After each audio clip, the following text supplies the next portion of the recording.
সভাপতি জাতীয়তাবাদী দল কুটিয়াঘাটা উপজেলা শাখা রহমান শামীম আমাদের মাঝে উপস্থিত আছেন। বাংলাদেশ জাতীয়তাবাদী দল খুলনা জেলা শাখার সাবেক আহ্বায়ক মুজাদ্দেদ আমির রিজাদ খান আমাদের মাঝে উপস্থিত আছেন। বাংলাদেশ জাতীয়তাবাদী দল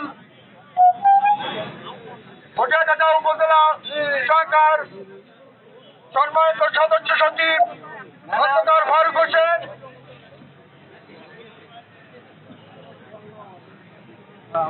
খুলনা জেলা বিএনপি অন্যতম সদস্য সাবেক ছাত্রনেতা সুলতান মাহমুদ,